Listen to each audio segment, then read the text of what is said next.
Hello everyone and welcome back to my channel. My name is Zachary Strong and I'm an interdisciplinary scholar who focuses mostly on philosophy, physics, psychology, and neuroscience. And today we're going to be taking a look at a topic that sits in the middle of all of these fields, which is critical thinking. So if you've been to school or you've been to university, you know that everyone talks about critical thinking.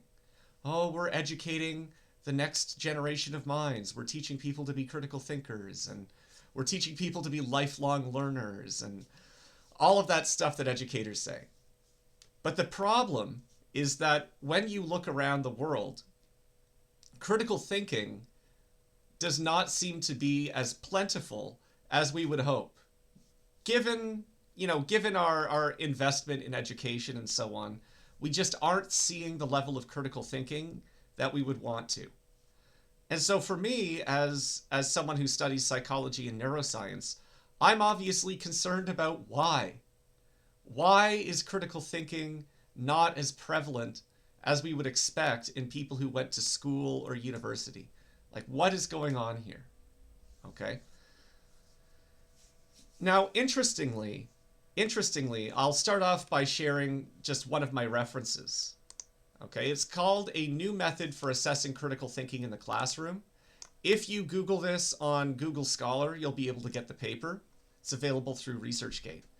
So, the people who wrote this paper surveyed university faculty, and they found that 89% of the faculty claimed that critical thinking is a primary objective in their course, but only 19% of the faculty in university could explain what critical thinking is, and only 9% of those faculty were actually teaching critical thinking in any apparent way.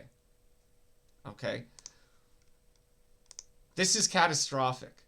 Okay? Because if only 19% of university professors can actually explain what critical thinking is, and if only 10%, 9% are attempting to teach it in any appreciable way, that is one explanation for why we aren't seeing critical thinking in the population. Okay.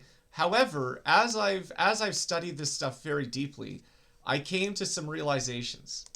Okay, and the main realization is that critical thinking is primarily an emotional trait, not an intellectual trait. Okay, and this kind of goes against a lot of what is said about critical thinking. I'm saying that after researching this and looking at all of the papers and books that I have, I'm saying that critical thinking is primarily a factor of emotional regulation and emotional discipline. Okay? And in this video, I'm going to explain why. So, critical thinking is typically seen as a cognitive issue. Okay, it's typically seen as a cognitive issue in terms of like, oh, we need to teach students critical thinking skills. Okay, that's where a lot of critical thinking education begins and ends, is with critical thinking skills.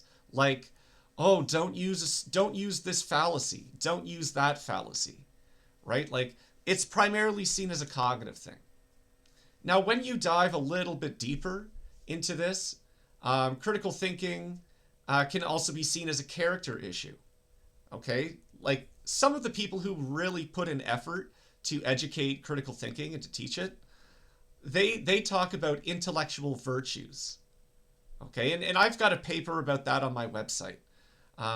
So a more sophisticated approach says, okay, it's more of a character issue. It's about embodying certain virtues. However, I'm saying not quite. Critical thinking at its root is an emotional issue.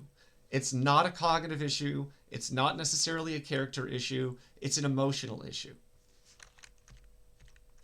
So in this video, what I'm going to do is, I'm going to walk you through the definition of critical thinking.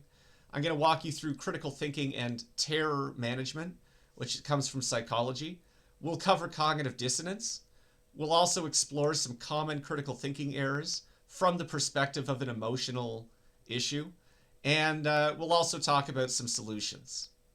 Okay? So let's just dive into this. The definition of critical thinking. So if you do some Googling, you'll find things like this. Critical thinking analyzes information objectively to form reasoned judgments, allowing you to question assumptions, evaluate evidence, solve problems, and make sound decisions. That is what a lot of people think about when it comes to critical thinking. They say, okay, it's about being objective, it's about being reasonable, blah, blah, blah. Okay, and it's seen as kind of a cognitive thing, like something you do with your thinking brain in order to reason through problems and be objective and so on. Now, the Stanford Encyclopedia of Philosophy goes a little bit deeper. It says that critical thinkers have dispositions and abilities that lead them to think critically when appropriate. Okay, so this is beyond critical thinking skills. This is beyond, just knowing what the fallacies are and so on. They also talk about dispositions, okay? And the foundation for critical thinking says that critical thinking can be seen as having two components: a set of information and belief generating and processing skills, and the habit, based on commitment, of using those skills to guide behavior. So, Stanford Encyclopedia of Philosophy, Foundation for Critical Thinking, and people who are really invested in this will start talking about intellectual virtues, which is what they mean when they say disposition. Okay? Now, the definition of an intellectual virtue, at least according to the Stanford Encyclopedia of Philosophy, is that a virtue is an excellent trait of character. It is a disposition, something that goes all the way down, unlike a habit. The disposition allows you to notice, expect, value, feel, desire, choose, act, and react in certain characteristic ways. To possess a virtue is to be a certain sort of person. Okay? Now, examples of intellectual virtues, which you can find, from critical thinking experts, include curiosity, open-mindedness, intellectual humility, carefulness, courage, and honesty. Okay? So if we look at these definitions, we might think that critical thinking is an issue of intellectual skill or a commitment to certain virtues like curiosity and courage. Okay, and we might also be led to conclude that if someone isn't thinking critically, they either haven't learned how or they lack the disposition, they lack the virtue to do so. Okay? As I've said already, the more that I learn about psychology and neuroscience, the less that I think this is the case. Okay, I don't think it's necessarily a cognitive issue. I don't think it's necessarily a character issue. Okay, because most people have gone to school, most people have learned about the importance of critical thinking. Even in English class, when you have to write essays and stuff in grade 11 and 12, people are learning critical thinking. Especially if you've gone to university, you're learning some critical thinking there. So I don't think it's necessarily a lack of cognitive skill. And I also don't think it's necessarily a lack of character, because if you go around and you ask people, is honesty a good thing? People will say, yeah, honesty is the best policy, right?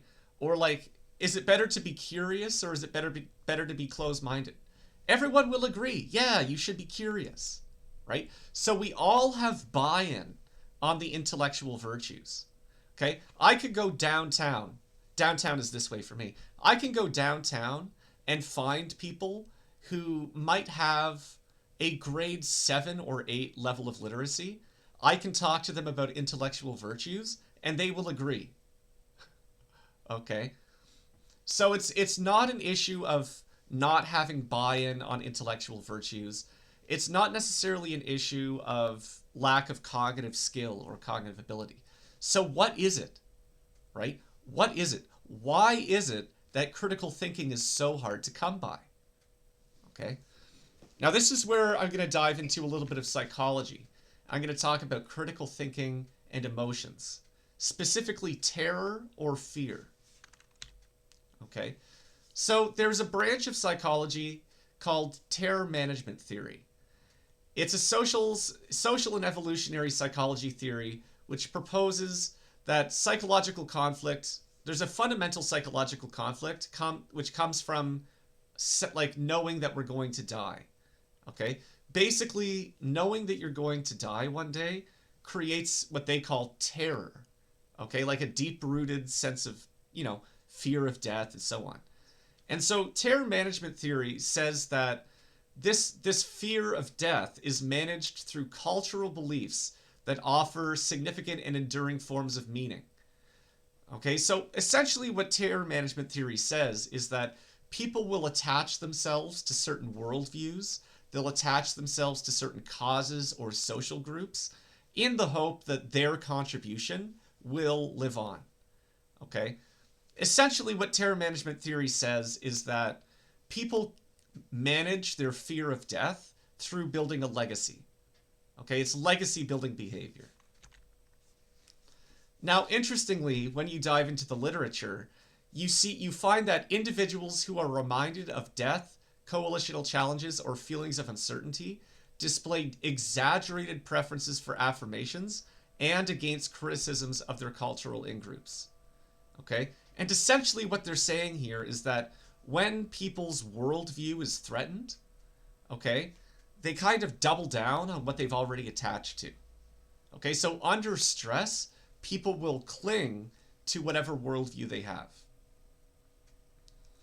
Now, for a lot of us, worldviews involve philosophies, political groups, religions, or so on that we go out into the world and we attach ourselves to these things. Okay, so for example, if you are a liberal in Canada or the States or whatever, liberalism is a big part of your worldview. Okay, and liberalism in particular has this meta narrative. Okay, this kind of overarching narrative. And the narrative is that, yeah, we used to be cavemen, and then, there were the ancient civilizations, and then there were the Dark Ages, and then we had the Renaissance, which is when we could start being free and thinking critically, and now we have science, and we're freeing everybody, and, we're breaking down all of these archaic things that were restrictive, like all these archaic worldviews, and we're moving ourselves towards utopia. Okay, that's kind of the liberal narrative. Okay, is, ancient civilizations were chaos and bloodshed. Medieval times were chaos and bloodshed and repression. Renaissance, we started to free ourselves from all of these constrictive things. And now that we have all this science and technology, it's time to make utopia for everyone. And, if you are a liberal, by attaching yourself to this narrative, by attaching yourself to this mission, it's a legacy building behavior. You're building a legacy. You're making the world a better place. Okay? So that is one example of the kind of thing that people will grab onto. Okay? Another example is kind of the arch enemy of liberalism right now, which is Christianity. Okay? One of the most famous verses in the Christian Bible is, "For God so loved the world that he gave his only Son, that whoever believes in him should not perish, but have eternal life." Okay? So Christianity provides a literal survival mechanism. Okay? If someone is afraid of death, or someone, doesn't want to die, doesn't quite know what's going on after death, and so on. Okay? Christianity is a literal survival mechanism. It says, believe in the sacrifice Jesus made, and you'll have eternal life. You'll go to heaven. Okay? It's a literal survival mechanism. And so it makes perfect sense why Christians, a lot of Christians, are so excited about being Christian. Okay? And why a lot of Christians are so devoted to Christianity. Because psychologically, it's a survival mechanism. I don't need to fear death because I believe in this thing, and I believe that it happened, and blah, blah, blah. And so I'm going to go to heaven. It's okay. All right, so that's just two examples of worldviews that people will cling on to. And so as you might imagine, if you go up to a liberal and you start debating them on things, okay, terror management gets activated, they double down and cling to it. Okay? And similarly, if you go up to a Christian and you say, "Hey, like I'm not sure about this Bible verse, I'm not sure about this Bible verse. I don't know if Jesus was really, the Son of God or God himself or whatever. Like, I don't know. I don't know." They'll cling to it. They'll cling to it. Okay? And terror management theory gives us some insight as to why.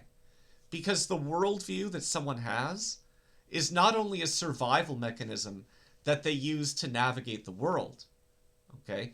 It's also a way for them to either build a legacy or go to heaven, okay? So it makes perfect sense why people might not think critically when their worldview is challenged, okay? Now, there's another aspect to this, which is self-image. Okay? When someone's self-image is challenged in a significant way, there are only two options for them. The first option is to say, "I am wrong, I am at fault," or, even I am bad, or I've acted badly. And then it requires a lot of mental work to rebuild someone's self-image. The second option is to say, "You are wrong, you are at fault, you are bad, you are exaggerating, you are out to get me." Okay, and severing a relationship takes comparatively little effort compared to the level of mental work it would be required to rebuild someone's self-image. Okay? And so based on, this literature and these observations, it seems clear to me that critical thinking is not necessarily a cognitive issue. It's not necessarily a character issue. It's an emotional regulation issue. It's an emotional regulation issue. Okay? Because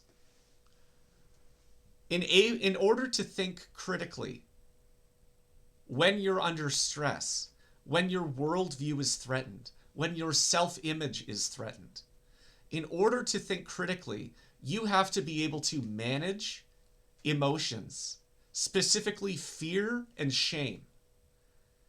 Someone's ability to tolerate fear and someone's ability to tolerate shame determines the level to which they can think critically under stress. It seems fairly obvious to me, because when you look out at the world right now, and you see the kinds of debates that we're having and the kinds of conflicts that exist, really it's one worldview against another worldview. And neither side is willing to budge from their worldview. Okay, like the atheist liberals are very attached to a certain worldview because of the legacy building and some aspect of self-image.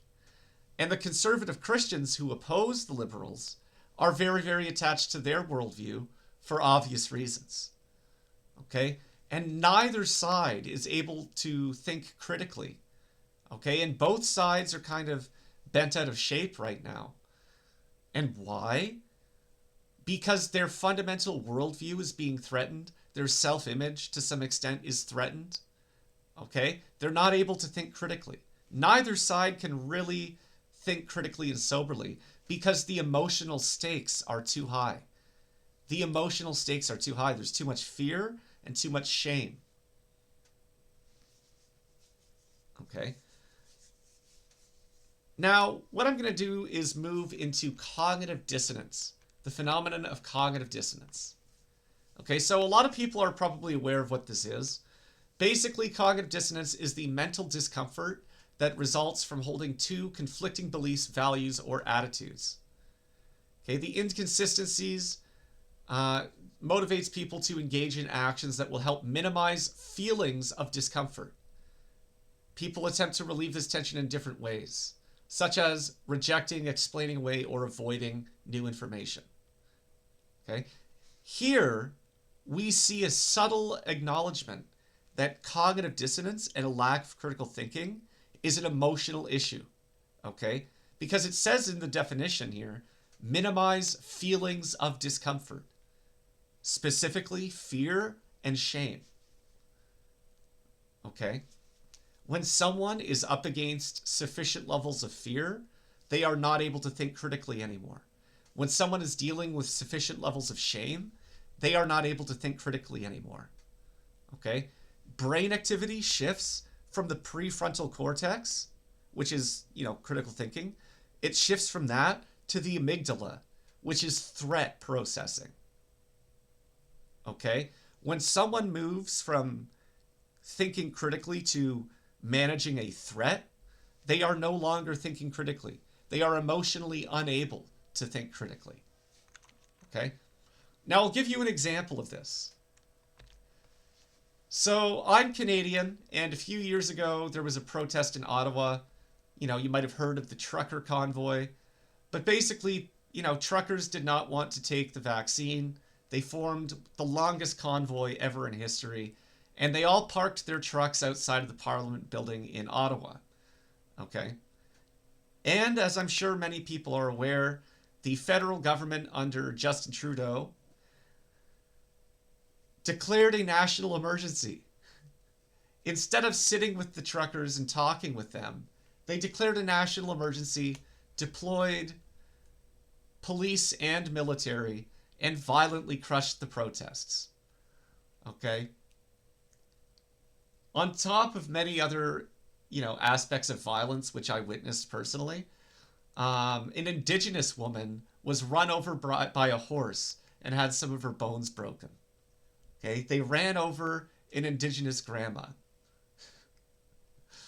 Okay, so anyway, I was surprised to find that this year the federal government lost an appeal in court, and one of the highest courts in our country said the use of the National Emergencies Act was unreasonable. Now the problem is when you go on Reddit, which is dominated by liberal supporters, they are experiencing cognitive dissonance. Okay, they're saying things like, I hope the government appeals. It was a national emergency. It was an insurrection partially funded by foreign bad actors. It was a literal attack on our country. Someone else is saying, why does the right wing always get away with everything? They held us hostage and the police did nothing. This is so disappointing, right? What we're seeing here is cognitive dissonance. Okay? You had a peaceful protest, which was declared a national emergency and violently suppressed. Okay? And the people who supported that government are now forced to confront some information that maybe they didn't want to confront. So let me break down the cognitive dissonance for you. Okay? There are two options here. The first option is that the trucker convoy was a lawful, peaceful, and legitimate protest. The local and provincial police allowed the protest to happen because they recognized the right to that protest and because it was not dangerous. The federal government invoking the National Emergencies Act to violently remove the protesters and freeze their bank accounts was a dangerous overreach and a violation of the concept of democracy. The implication would be that the Canadians who supported this action are not as democratic and liberal as they think they are. The second option is that the truckers were dangerous terrorists and the Emergencies Act was justified. Conservatives are evil and will destroy the country. Okay? Those are your two options. Okay? As you might imagine, if you are a liberal supporter or an NDP supporter or someone who is against the convoy, whatever, you are now faced with a very difficult choice. Okay, the first choice is to deny, reject, demonize. Okay, which is psychologically easier to do. It's psychologically easy. The second is to manage the shame. And say, hey, you know what? This was unreasonable. The court even says it was unreasonable. And maybe I was in the wrong for supporting, the federal government. Maybe I should have blah, blah, blah, right? So basically what we're faced here is not just a worldview threat, but also a self-image threat. And so the Liberal supporters in Canada, they're not in their prefrontal cortex. They are in their amygdala. Okay? And from the comment I showed, it's like this was an insurrection. This was, funded by outside things. This was an attack on our country. This person's not thinking critically. They're in threat mode. They're not in being reasonable mode. They are in threat mode. Okay? They are not, it's not a lack of critical thinking skills. To some extent, it is a lack of intellectual virtues, but primarily it's an emotional regulation issue. This is an emotional regulation issue. This is not being able to tolerate the shame of being on the side of the regime. Okay? And I'm using regime purposefully here. Okay? And there's a story behind that as to why I'm calling it a regime. But they sided with the regime, and they can't sit and deal with that shame. And so it was an insurrection. The court decided wrong. This was an attack on our country. Conservatives are dangerous, blah, blah, blah. Okay? It's an emotional regulation issue, and specifically shame management. Okay? And we find this kind of pattern across basically every major political conflict that we're having right now. Okay? When I look out at the world and I look out at online discourse, it is a lot of people who are stuck in fear and shame and demonizing the other side. Okay? Many people who are prominent influencers and so on, they've all gone to university. Okay? They know critical thinking skills. Okay? To some extent, you can argue it's a lack of intellectual virtue, but really it's a lack of emotional management. Okay? So, essentially what I'm saying here is that people become irrational when their worldview is threatened or their self-image is threatened. Okay? Worldview threat primarily activates fear. Okay? What if I'm wrong? What if the world isn't what I thought it was? Like I'm no longer safe because I'm in unknown territory. Okay, so worldview threat activates fear. Self-image threat activates shame. Okay, and someone's ability to manage fear and shame determines their ability to think critically. And so when you think about common critical thinking errors from an emotional standpoint, it all makes a lot more sense. Okay, like denial. Just straight up denying something. Right? That's a fear thing. It's a fear thing. It's like, nope, not dealing with this, not dealing with this. It's a fear issue. It's an emotional regulation issue. Okay? It's not a lack of cognitive skill. It's a lack of emotional regulation. Okay? Straw manning. Okay? And a straw man is when you make a caricature of an opposing argument and you argue against that instead of the actual argument. That's a fear thing. It's what's being presented to me is too dangerous to deal with directly. I'm going to make a caricature of it, a straw man, and I'm going to beat that up so I can feel safe. Okay, it's an emotional regulation issue. It's not necessarily a cognitive thing. And also, what philosophers call ad hominem, attacking the person instead of their argument. Okay? Conservatives are bad, or liberals are bad, or whatever, right? So they call it ad hominem. But really, it's called, in psychology, it's called splitting. Splitting. You split someone into all bad or all good. And with worldview threat, your side is all good, the other side is all bad. Or, when self-image is an issue, I am all good, they are all bad. Okay? Now, the really interesting thing is that splitting is typically associated with borderline personality disorder. Okay? And I'm going to make a whole other video on this, but I think splitting is a lot more prevalent than people think, And it's not just borderlines that do it. Okay? When someone's self-image is sufficiently threatened, splitting becomes an issue. When someone's worldview is sufficiently threatened, they will split. The reason it seems to be associated with borderlines is just because the borderlines threshold for splitting is lower. But I've seen this across like most political disagreements and social problems. A lot of people engage in splitting, and we aren't really picking up on it. We just think that, oh, it's an ad hominem, they're being a certain way, it's a character issue, whatever. No, no. It's an emotional regulation issue, and people are splitting. Okay? Now you might wonder, what is the solution? How do we get past this? How do we help people develop the emotional regulation skills they need in order to think critically under pressure?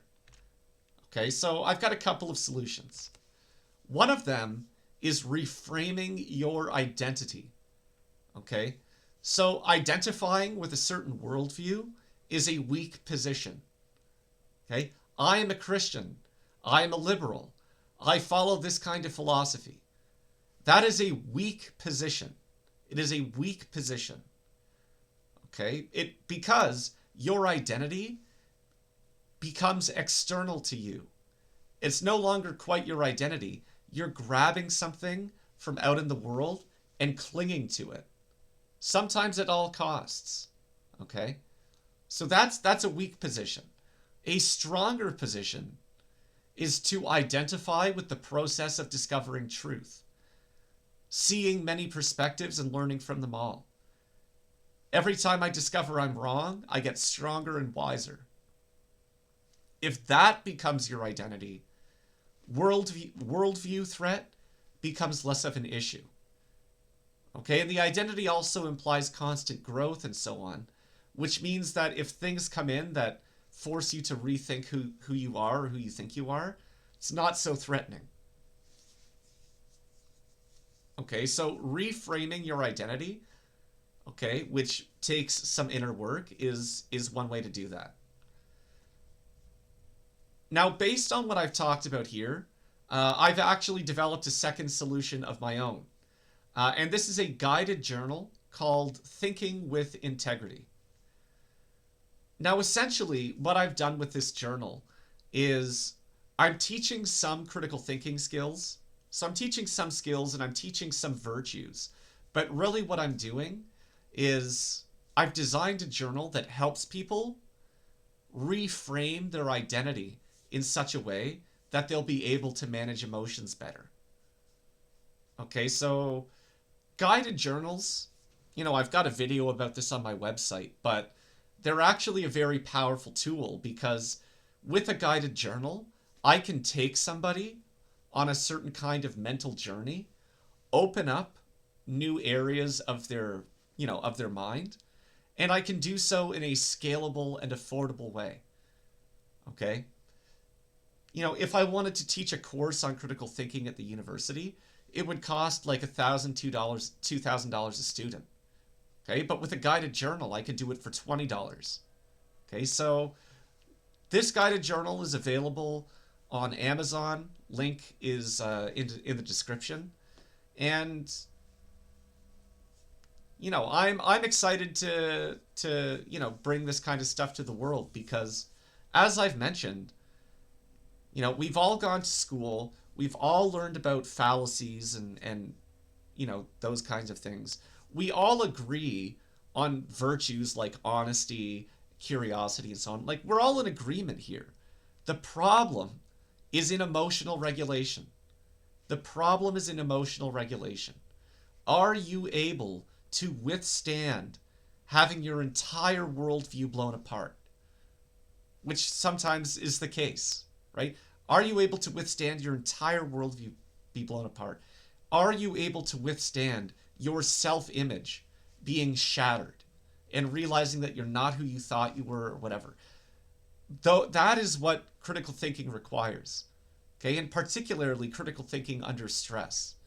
Because if you're able to stay in your prefrontal cortex and not in your amygdala, if you can stay here, then you can think critically in almost any situation. Okay? And so, yeah, that's what I had for this video. Critical thinking is not a cognitive issue. It is not necessarily a character issue. It is an emotional regulation issue. Okay? And because of that, it makes sense to me why schools are not able to teach this. Okay, like, yes, schools and universities can teach skills like, oh, avoid this fallacy, avoid that fallacy. They can even teach, intellectual virtues to some degree.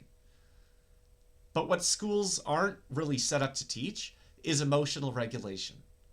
And that is why they have continued to fail at teaching critical thinking, because it's an emotional regulation issue. So anyway, thank you very much. Hope you enjoyed this video. I've got more psychology videos on my channel.